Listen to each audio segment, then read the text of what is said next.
വജ്ര രചന ഹിമാനവീൻ. അവതരണം ഷാവുൽ മലയിൽ. എഡിറ്റിംഗ് ഷെരീജ് പൂനൂർ. നിർമ്മാണം PNR ക്രിയേഷൻസ്. കൂടപ്പിറപ്പ് പോലും പുച്ഛിച്ചുകൊണ്ട് പറയുമ്പോൾ അവജ്ഞായിരുന്ന എബിയുടെ കണ്ണുകളിൽ ഒരു ഘട്ടത്തിന് ശേഷം ആ വാക്ക് അവനോട് എത്ര തവണ പറഞ്ഞിട്ടുണ്ടോ? ആ സമയം മാത്രം അവിടെ മുഖത്തേക്ക് നോക്കില്ലവൻ. നോക്കാൻ കഴിയില്ലവന്. അങ്ങേയറ്റം സ്നേഹമാണ് അവൻ അവളോട്. കാരണം ഹി ലവ്സ് ഹർ. എബിന്റെ അരിശം കണ്ടിട്ടും പറഞ്ഞെന്താണ് ശരിക്കും മനസ്സിലായിട്ടില്ല ജിത്തുവിന്. അവന് നെറ്റിയൊളിഞ്ഞു. എനിക്ക് മനസ്സിലായില്ല. അവൻ അവളോട് വല്ലാത്ത സ്നേഹമാണെന്ന് ഇവിടെ എല്ലാവർക്കും അറിയുന്നല്ലേ. പിന്നെ നിന്നുള്ള ശത്രു കൊണ്ട് അവളോടുള്ള പൊസിഷൻസ് കുറച്ചുകൂടി കൂടുന്നുണ്ട്. അവ പൂർത്തിയാക്കും മുമ്പ് ആ സെക്കൻഡിൽ എബിൻ പറഞ്ഞ വാക്കുകൾ ഒരിക്കൽ കൂടി അവന്റെ തലച്ചോറിലൊന്ന് റീവൈൻഡ് അടിച്ചു പാഞ്ഞെത്തി. ബുദ്ധി അത് ഗ്രഹിച്ചുകൊണ്ട് കണ്ണിലേക്ക് അവിശ്വസനീയ ഭാവം എത്തിച്ച ആ നിമിഷം എബിനടുത്തേക്ക് പാഞ്ഞു വന്ന് അവന്റെ കോളറിൽ അമർത്തി പിടിച്ചു. He loves her as a man loves a woman. മനസ്സിലായോ? വാക്കുകൾ പല്ലിട്ട് ഞെരിച്ചമർത്തി ജിത്തുവിന്റെ കണ്ണിലേക്ക് നോക്കിയത് പറയുമ്പോൾ എബി പരിസരം മറന്നിരുന്നു. വലായ്മയോടുള്ള ജിത്തുവിന്റെ വിളികേട്ടാണ് അവൻ സ്വബോധം വീണ്ടെടുക്കുന്നത്. കോളറിൽ നിന്ന് പിടിയാഴ്ച നെടുവീർപ്പെട്ടുകൊണ്ട് തികട്ടി വരുന്ന ദേഷ്യം എങ്ങനെയൊക്കെയോ ഒതുക്കി പിടിച്ച് തിരിയുമ്പോൾ ഉള്ളിലെ അസ്വസ്ഥത മറക്കാൻ എന്ന വണ്ണം വലത് കൈ കൊണ്ട് തലമുടി മുകളിലേക്കൊന്ന് തഴുകി പാൻസിന്റെ പോക്കറ്റിലേക്ക് കൈകളിട്ട് ഗ്രൗണ്ടിലേക്ക് നോക്കി നിന്നു. എടാ അവൻ എങ്ങനെ? അരികിൽ വന്നിന്ന് ആശങ്കയോടെ ചോദിക്കുന്നേട്ട് എബിൻ പരിഹാസത്തോടെ ചിരിച്ചു. സത്യമാണ്, ചതിക്കുകയാണ് അവൻ എൻ്റെ വജ്രേ.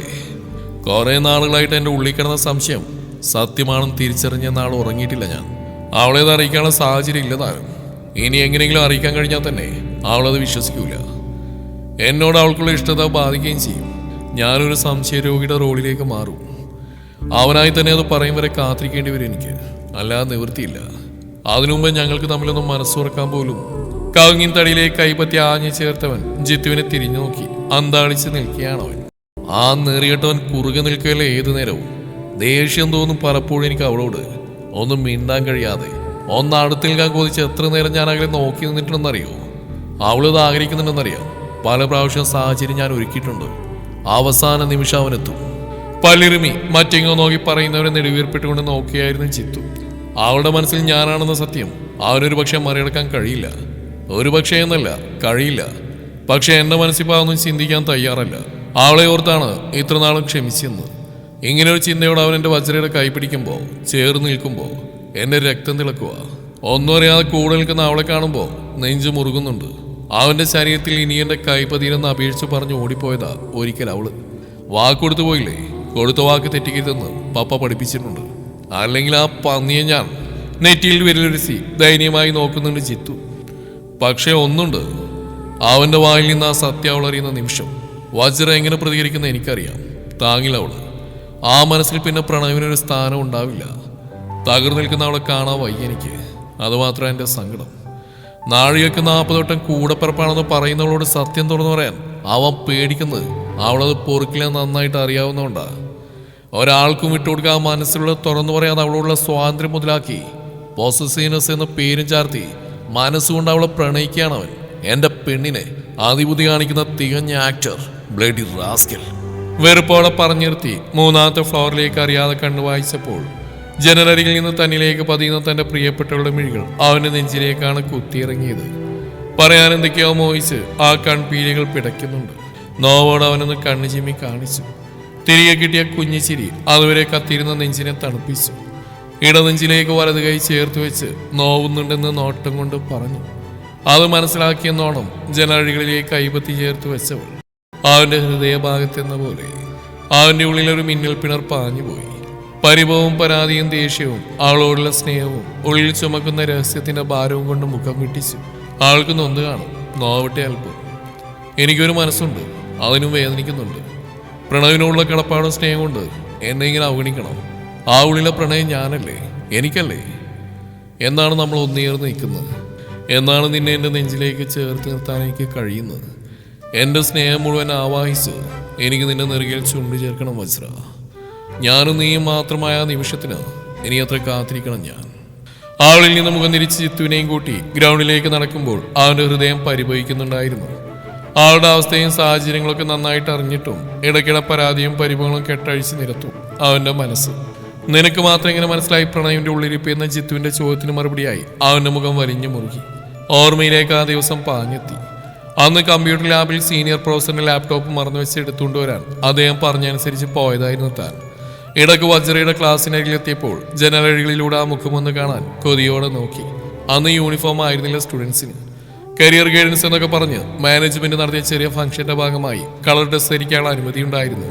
ആകാശ നീല കളർ സെൽവാറും അതിനൊപ്പമുള്ളൊരു വെള്ള സ്കാർഫും അണിഞ്ഞു എന്ന പെണ്ണിനെ കോളേജ് ഗേറ്റിൽ വെച്ച് കണ്ണെടുക്കാതെ എത്ര നേരം നോക്കി നിന്നെന്നറിയില്ല.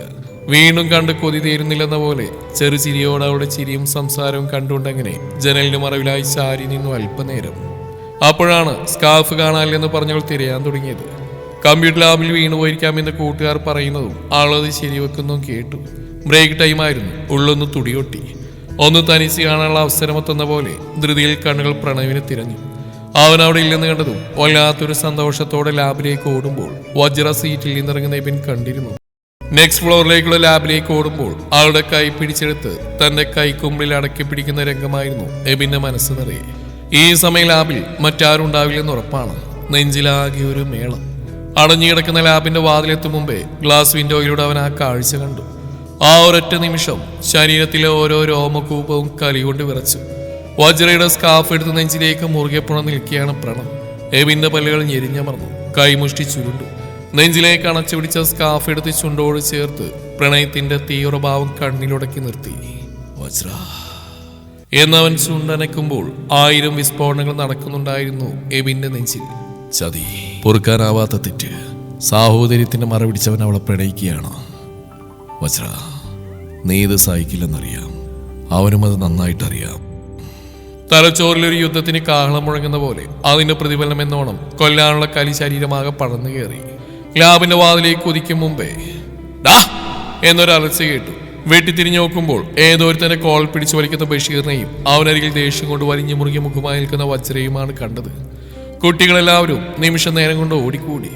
പ്രണവിന്റെ കാര്യം പാടെ മറന്ന് എബിനു ആ നീളം വരാന്തയുടെ അങ്ങേയറ്റത്തേക്ക് കലുഷിതമായ മനസ്സുമായി ഓടി. ഇനി ഒരക്ഷരം നിന്റെ നാവിന്ന് അമ്മാതിരി വർത്താനം വന്ന പൊന്നുമോനെ നീ കുടിച്ച മുലപ്പാൽ വരെ ഛർദ്ദിക്കും. എന്നെ കൊണ്ട് ജയിപ്പിക്കരുത്. ബഷീറിന്റെ ആക്രോശം കേട്ട് അവന്റെ കൈപ്പിടിയിൽ നിൽക്കുന്നവൻ കലിയോടെ വജ്രം നോക്കിക്കൊണ്ട് കുതിരുന്നുണ്ട്. കാര്യം മനസ്സിലാവാതെ കുട്ടികൾക്കിടയിലൂടെ തള്ളിക്കയറി എബിൻ ആദ്യം ശ്രദ്ധിച്ച് ദേഷ്യവും സങ്കടവും കലർന്ന വജ്രയുടെ നിറഞ്ഞ കണ്ണുകളാണ്. എബിനെ അവിടുന്ന് ദേഷ്യം പാഞ്ഞെത്തിയെന്നറിയില്ല. നേരത്തെ കണ്ട കാഴ്ചയും ഇപ്പോഴുള്ള വജ്രയുടെ മുഖവും ഓർത്ത് അരിശം തിളച്ചു വന്തി. ആ ശൗര്യത്തോടെ കിടന്ന് കുതിർന്നവന്റെ മുഖമടച്ചു കൊടുക്കാൻ കൈവെക്കും മുമ്പേ അവൾ പറഞ്ഞ വാക്കുകൾ കേട്ട് ഉയർത്താറഞ്ഞ കൈ പതിയെ താഴേക്ക് ഊർന്നു വീണു. പ്രണവും ബഷി എനിക്കാരാണ് നിന്നെ പറഞ്ഞു ബോധിപ്പിക്കേണ്ട കാര്യം എനിക്കില്ല. നിങ്ങളുടെയൊക്കെ വൃത്തിയായിട്ട മനോഭാവം വെച്ച് പ്രണവിനെയോ ബഷിയോ അളക്കാൻ നിൽക്കും വേണ്ട. ഞങ്ങൾ എങ്ങനെയാണെന്ന് ഞങ്ങൾക്കറിയാം. എന്നെ സ്വന്തം പെങ്ങളായി കൂട്ടുകാരെ കൂടെ കൊണ്ടുനടക്കുന്ന അവർക്ക് ആരെയും സർട്ടിഫിക്കറ്റിന്റെ ആവശ്യമില്ല. നീ പറഞ്ഞതിന്റെ വൃത്തിയായിട്ട മനസ്സ് അത് തിരുത്താൻ എനിക്ക് നേരമില്ല, താല്പര്യമില്ല. നീ പറഞ്ഞൊരു കാര്യം ശരിയാ. എന്റെ പ്രണവ് സ്വന്തം കൈകളിൽ തന്നെയാ എന്നെ കൊണ്ടുനടക്കുന്നത്. അത് പക്ഷെ പ്രണയം മൂത്തിട്ടല്ല, അവന്റെ അമ്മയുടെ വയറ്റിപ്പിറക്കാൻ പോയ സ്വന്തം ചോരയുടെ സ്ഥാനിക്ക് തന്നുകൊണ്ട് മാത്രമാണ്. ആ സെക്കൻഡിൽ ആ വാക്കുകളിൽ ഉള്ളുലഞ്ഞു പോയത് എബിന് മാത്രമായിരുന്നില്ല. ലാബിൽ നിന്നിറങ്ങി വരുമ്പോൾ അങ്ങേയറ്റത്തെ ആൾക്കൂട്ടം ബഹളം കേട്ട് ധൃതിയിൽ ഓടിയെടുത്ത പ്രണവ് കുട്ടികൾക്കിടയിലേക്ക് കയറും മുമ്പേ വജ്രയുടെ കടുപ്പമേറിയ ആ വാക്കുകൾ കേട്ടു. നെഞ്ചു വലിഞ്ഞു മുറുകും പോലെ അവന് തോന്നി. കുട്ടികൾക്ക് പിന്നിൽ തളർച്ചയോടെ അവൻ ഭിത്തിയിലേക്ക് ചാരി നിന്ന നിമിഷം നോട്ടം തെറ്റിയെത്തിയത് എബിന്റെ കണ്ണുകളിലേക്കാണ്. അവന്റെ മുഖം ദേഷ്യം കൊണ്ട് ചുവന്നിരിക്കുന്ന കണ്ട് ഉള്ളിലെ നോവ് മറച്ചു പിടിച്ച് ദേഷ്യത്തോടെ കണ്ണുകളൊന്ന് കുറുക്കി നോക്കി. വജ്രയ്ക്ക് തന്നെയുള്ള സ്നേഹത്തിന്റെ ആഴമാണ് എബിയുടെ മുഖത്തുള്ള ദേഷ്യത്തിന് കാരണമെന്ന് തെറ്റിദ്ധരിച്ച പ്രണവ് അതുവരെ അവിടെ വാക്കിൽ വിറങ്ങിൽ ചെന്ന മനസ്സും ബുദ്ധിയും തേച്ചുമിനിക്കുകയും പൂർവാധികം ശക്തിയോടെ നിവർനിന്ന് അവനെ നോക്കി പുച്ഛിച്ചിരിച്ചു. വജ്രക്ക് നിന്നോട് തോന്നുന്ന സൗഹൃദത്തെക്കാൾ എത്രയോ മുകളിലാണ് താൻ അവൾക്ക് എന്ന് പറയാതെ പറഞ്ഞുകൊണ്ടുള്ള ചിരിയായിരുന്നു അത്. അവന്റെ ആ ഭാവം കണ്ട് എബിക്ക് സർവ്വ നിയന്ത്രണവും പോയി പോകുന്ന അവസ്ഥയെത്തി. എങ്കിലും കടിച്ചു പിടിച്ച് നിന്നു. വജ്രയോട് താൻ എന്തു പറഞ്ഞ് വിശ്വസിപ്പിക്കുമെന്നോർത്ത് ഉരുകുമ്പോഴും പ്രണവിന്റെ മനസ്സോർത്ത് കലി കടൽ പോലെ ഇളകി മറിഞ്ഞു. അവന്റെ ഇടം കയ്യിൽ പിടിച്ചിരുന്ന വജ്രയുടെ സ്കാർഫ് കണ്ണിലുടക്കിയ നേരം ദേഷ്യം സഹിക്കവയ്യാതെ അവിടെ നോട്ടം തന്നിലേക്ക് എത്തും മുമ്പേ അവൻ കുട്ടികളെ തള്ളിമാറ്റി നടന്നകന്നിരുന്നു. ബഷീറിന്റെ കൈ അയഞ്ഞ നിമിഷം ആ വിദ്യാർത്ഥി എല്ലാവരെയും തട്ടിമാറ്റിപ്പോയതും മുന്നിൽ നിൽക്കുന്ന പ്രണവിനെ കണ്ട് വജ്രയും ബഷീറും വല്ലാത്തൊരു പരിഭ്രമത്തോടെ പരസ്പരം നോക്കി. അവന്റെ കണ്ണ് നിറഞ്ഞിരിക്കുന്ന കണ്ട് നടന്നെല്ലാം കണ്ടിട്ടാണെന്ന് എഴുതി കൺചിമ്മി കാണിച്ച് ആശ്വസിപ്പിച്ച് ഇരുവരും അവന്റെ ഇടവും വലവും കൈയോർത്ത് പിടിക്കാൻ ഒരുങ്ങുമ്പോഴാണ് കയ്യിലുള്ള സ്കാർഫ് അവൾ കാണുന്നത്. ലാബിൽ പോയപ്പോ അവിടെ ഇത് അവന്റെ ഇടർച്ചയോടുള്ള പറച്ചിൽ കേട്ട് നൊമ്പരത്തോടെ അവന്റെ കവിളിൽ തട്ടി പോട്ടട എന്ന് പറഞ്ഞ സ്കാർഫ് കയ്യിൽ നിന്ന് വലിച്ചെടുത്ത് തോളിലേക്ക് ഇടുമ്പോൾ പ്രണവിന്റെ ഹൃദയത്തിൽ എന്തോ കത്തി ഉരഞ്ഞേറിയതുപോലെ അവന് തോന്നി. ചോര ചുവക്കുന്ന നെഞ്ചിൽ തന്നിൽ നിന്ന് അവൾ തന്നെ അവളെ പറിച്ചെടുത്ത് കൊണ്ടുപോകും പോലെ. അരുത് വച്ചറ. അവന്റെ ഹൃദയം തേങ്ങിയിരുന്നു. ഞാൻ കരുതി എന്നെ തള്ളി മാറ്റിവൻ ആ ചെക്കനെ തലയടിച്ച് പൊട്ടിക്കുന്നു. ഇതിപ്പോ കണ്ണൊക്കെ നിറച്ച് ഇത് നമ്മുടെ വീരശൂര പരാക്രമി പ്രണവല്ല, ഇതേതോ കുഞ്ഞിരാമനാ. നാണക്കേട്. മറക്കാനൊരുങ്ങിയ തന്റെ കണ്ണിലൂറിയ കണ്ണുനീർ വിരൽ കൊണ്ട് തട്ടിത്തെറിപ്പിച്ച് തോളിലൂടെ കൈയിട്ട് ബഷീർ ചേർത്ത് പിടിക്കുമ്പോൾ നോവ് തിങ്ങിയ മങ്ങിയ ചിരിച്ചു പ്രണവ്. അത് ഇവിടെ തന്നെ പറയണൊക്കെ പറഞ്ഞില്ലേ, അപ്പൊ പിന്നെ ആ പറച്ചിൽ കേട്ട് വച്ചൊരു ചിരിയോടെ അവന്റെ കൈ കോർത്ത് പിടിച്ചു. നെഞ്ചിൽ നിന്നൊരു തീനാള ഉരുണ്ട് കയറി കൈകളിലേക്ക് പടർന്ന പോലെ പ്രണവ് കണ്ണെന്ന് അടച്ചു തുറന്ന് ആ കൈയിലേക്ക് വിരൽ അമർത്തി പിടിച്ചു. 6ാം ചെറുവിരൽ കൊണ്ട് അവളുടെ ചെറുവിരലിനെ ബന്ധിപ്പിച്ചു. എനിക്ക് പറ്റില്ല നീ ഇല്ലാതെ, എന്നോട് പൊറുക്കടി. ഞാനില്ലാതെ നിനക്കും കഴിയില്ലല്ലോ വച്ചറ, നമുക്കൊന്നിച്ചുകൂടെ? മൗനമായ ഹൃദയം ആർത്തി ചോദിക്കുന്നു. ഉയരുപൊള്ളുന്ന മനോവേദന കടിച്ചമർത്തി ആള് നോയി ചിരിച്ചപ്പോൾ ആളൊന്ന് കൂർപ്പിച്ച് നോക്കി. അവന്റെ ഒരു കണ്ണീര് നിനക്ക് എന്തു പറ്റി? അല്ലെങ്കിൽ ആവശ്യത്തിന് അനാവശ്യത്തിന് കൊമ്പോർക്കുന്നവനാ. ഇനി ഇങ്ങനത്തെ സംസാരം ഉണ്ടായില്ലേ പറഞ്ഞത് ആരോ 2 പൊട്ടിച്ചു. പ്രിൻസിയുടെ കണ്ണി പെടാതെ ബഷീർ നോക്കിക്കോളും അല്ലേടാ? ബഷീർ പൊട്ടിച്ചിരിച്ചുകൊണ്ട് അവളുടെ മൂക്കിൽ തുമ്പിലൊന്ന് പിടിച്ച് തിരിച്ചു. പ്രണവിന്റെ മനസ്സ് തിരമാലയിലകപ്പെട്ട ചെറുതോണി പോലെ ആടി ഉലഞ്ഞു. ജിത്തുവിന്റെ ചോദ്യത്തിന് മറുപടി നൽകി ആ ദിവസത്തിന്റെ ഓർമ്മകളിൽ നിന്ന് പിൻവാങ്ങുമ്പോൾ നിമിഷങ്ങൾക്ക് മുമ്പ് ജനലോരത്ത് നിന്ന് നിസ്സായതോടെ തന്നെ നോക്കിയ പെണ്ണിന്റെ മുഖമായിരുന്നു എബിന്റെ മനസ്സ് നിറയെ. എനിക്ക് നിന്നോട് സംസാരിക്കണം വച്ചറ. എന്നെ നീ സ്നേഹിക്കുന്നുണ്ടെന്ന് നിന്റെ നാവിൽ നിന്ന് എനിക്ക് കേൾക്കണം. ഇനിയും വയ്യ എനിക്ക് ഇതിങ്ങനെ ഉള്ളിൽ വെച്ചുകൊണ്ട് നടക്കാൻ. ആദ്യം പരസ്പരം മനസ്സോർന്നതിന് ശേഷം എൻ്റെ സ്നേഹത്തിൽ സ്വാർത്ഥമില്ലെന്ന് എനിക്ക് ഉറപ്പാവുന്ന നിമിഷം അവൻ്റെ ഉള്ളിലിരിപ്പ് ഞാൻ പുറത്തുകൊണ്ട് വരും. നിനക്കുണ്ടാവുന്ന തിരിച്ചറിവിൽ നിന്റെ പ്രതികരണത്തിൽ അവൻ ഈ ലോകം തന്നെ കീഴ്മേൽ മറിച്ചാലും ഞാനുണ്ടാവും നിന്നോട് ചേർന്ന് എപ്പോഴും. നീ ആഗ്രഹിക്കുന്ന പോലെ പ്രണവിന് നീ ഒരു കൂട്ടുകാരി മാത്രമായി തീരാൻ ഞാനും ആഗ്രഹിക്കുന്നുണ്ട്. തെറ്റിതിരിച്ചറിഞ്ഞ് നിന്റെ സുഹൃത്തായി ഇന്ന് നമുക്കും ഉണ്ടായിരുന്നെങ്കിൽ നീ ചിന്തിക്കാനും തയ്യാറാണ്. പക്ഷേ അവനതിന് കഴിയില്ല വച്ചറ. നീ അറിയുന്നതിനേക്കാൾ ആഴത്തിൽ എനിക്കവനറിയാം. അവൻ നിന്നെ കാത്തിരിക്കും. അവൻ ആഗ്രഹിക്കും പോലെ നീ അവൻ്റെ അരികിലേക്ക് എത്താൻ ജീവൻ പോകുന്ന അവസാന നിമിഷവും അവൻ കുതിക്കും. ഇനി നിന്റെ മനസ്സിൽ ഞാനാണെന്ന് കൂടി അറിഞ്ഞാൽ ആ ജീവൻ മുന്നിലേക്കിട്ട് തന്നാലും പ്രതിഷേധിക്കും അവൻ. ഈ ഒരു സിറ്റുവേഷൻ എങ്ങനെ നമ്മൾ മറികടക്കുമെന്ന് എനിക്കറിയില്ല. പക്ഷേ ഒന്ന് മാത്രം അറിയാം, പരസ്പരം മനസ്സോർന്ന് നീ എനിക്കും ഞാൻ നിനക്കും എന്ന് തീരുമാനിക്കുന്ന നിമിഷം മുതൽ അവനുവേണ്ടി വിട്ടുവീഴ്ച ചെയ്യാൻ ഞാൻ ഒരുക്കമല്ല. എനിക്ക് മനസ്സില്ല. എൻ്റെ ഉള്ളിൽ അവനുള്ള സ്ഥാനത്തോട് എനിക്ക് സ്നേഹമേ ഉള്ളൂ, റെസ്പെക്റ്റേ ഉള്ളൂ. പക്ഷേ നിന്റെ ഉള്ളു നോവിച്ചുകൊണ്ട് സ്വയം തിരുത്താൻ ശ്രമിക്കാതെ നിനക്ക് പിന്നിൽ അലയാനാണ് അവൻ്റെ ഭാവമെങ്കിൽ നിനക്ക് തന്ന വാക്ക് തെറ്റിക്കേണ്ടി വരും എനിക്ക്. ഞാൻ നിനക്ക് ലൈഫ് പാർട്ണറും അവൻ നിന്റെ സുഹൃത്തും. അത് ആക്സെപ്റ്റ് ചെയ്യാൻ അവന് കഴിയുന്നില്ലെങ്കിൽ, ഒരു തരത്തിലും സമ്മതിക്കാൻ മനസ്സ് തയ്യാറായില്ലെങ്കിൽ പിന്നെ അവൻ നമുക്കിടയിൽ വേണ്ട. ഇതെൻ്റെ തീരുമാനം തന്നെയാണ്. വേദനിക്കെങ്കിലും നീ അതേ ചിന്തിക്കുള്ളൂ എന്ന് എനിക്കറിയാം. ആ വേദന കണ്ണിൽ നിന്ന് അടിക്കും ഞാൻ. കാരണം പ്രണവിന് നീ ആഗ്രഹിക്കുമ്പോൾ ഒരു മാറ്റം ഈ ജന്മം ഉണ്ടാവില്ല. താൻ പറഞ്ഞൊന്നും മറ്റാരും അറിയതെന്ന് ചട്ടം കെട്ടി ജിത്തുവിൻ്റെ അരികിൽ നിന്ന് പറഞ്ഞയക്കുമ്പോൾ കൃത്യമായ തെളിവുണ്ടാക്കാൻ താനും കൂടെ ഉണ്ടാവുമെന്ന് പറഞ്ഞു കേട്ട് എബിൻ മറ്റെങ്ങ നോക്കി ചിരിയോടെ തലയാട്ടി. പ്രണവിനെ തന്നോട് അറിഞ്ഞവർ ആരുണ്ട്? നിഴൽ പോലെ നടക്കുന്ന ബഷീറിന് പോലും അവൻ്റെ ഉള്ളു കണ്ടുപിടിക്കാൻ വരെ കഴിഞ്ഞിട്ടില്ല. പെർഫെക്റ്റ് ചാണക്യനാണ് അവൻ. നൂലിഴക്കനത്തിൽ പോലും മറ്റുള്ളവർക്ക് സംശയം തോന്നാതെ നിശബ്ദമായി പ്രണയിക്കുകയാണ് അവൻ.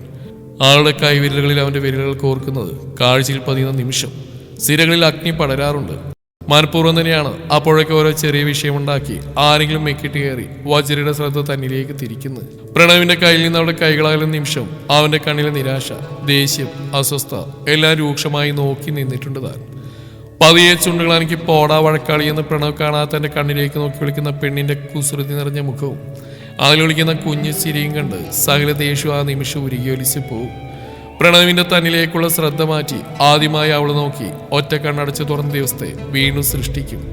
ചുണ്ടു കൂട്ടിപ്പിടിച്ച് ചിരി ഒതുക്കി മിഴികൾ താഴ്ത്തുന്ന അവളെ കാണുക മനസ്സിന്റെ കടിഞ്ഞാൻ പൊട്ടും. സ്ഥലകാലം മറന്ന് നെഞ്ചിലേക്ക് വലിച്ചിടാൻ തോന്നും. സമീപത്തുണ്ടാവുന്ന ഏതെങ്കിലും ജൂനിയർ ചെക്കന്മാരോട് 4 ഒച്ചയിട്ടിട്ടാണ് ആ നിമിഷത്തിൽ താൻ പണിപെട്ട് പുറത്തു വന്നത്. അത് അവൾക്കും അറിയാം. എത്ര നാളിങ്ങനെ ഒളിച്ചുകളി തുടരും? തനിക്ക് സ്നേഹിക്കണം, സ്നേഹിക്കപ്പെടണം, യാതൊരു സങ്കോചവും ഇല്ലാതെ, യാതൊരു വീർപ്പുമുട്ടലും ഇല്ലാതെ. പപ്പയ്ക്കും അമ്മയ്ക്കും എല്ലാം അറിയാം തൻ്റെ സന്തോഷമാണ് അവർക്ക് വലുത്. വജ്രയെ വിട്ടുകൊടുക്കാൻ കഴിയില്ല. തൻ്റെ കൂടെയല്ലാതെ ഭാവിയിൽ അവൾക്കൊരു സന്തോഷം ഉണ്ടാവാനും പോകുന്നില്ല. പൂമരത്തിൽ നിന്ന് പെയ്തു വീണ മഞ്ഞപ്പൂക്കളിലൂടെ കോളേജിലേക്ക് തിരിച്ചണക്കുമ്പോൾ അവൻ്റെ മനസ്സൊരു കോടതി മുറിയായിരുന്നു. വാദിയും സാക്ഷിയും അവൻ തന്നെ. പ്രതിക്കൂട്ടിൽ പരിഹാസ്യരിയോടെ നിൽക്കുന്ന പ്രണവിനെ അരിശത്തോടെ നോക്കി. എത്ര ദേഷ്യം കാണിച്ചാലും എൻ്റെ വജ്രക്ക് എന്നെ അകറ്റി നിർത്താൻ കഴിയില്ലല്ലോടാ എന്നായിരുന്നു ആ മുഖഭാവം. കാണാം, വീറോടെ വെല്ലുവിളിച്ച് എബിൻ്റെ കണ്ണുകളും. കാണാം, അല്ല കാത്തിരിക്കാം. ഈ കഥയുടെ ബാക്കി ഭാഗം നാളെ ഇതേ സമയം.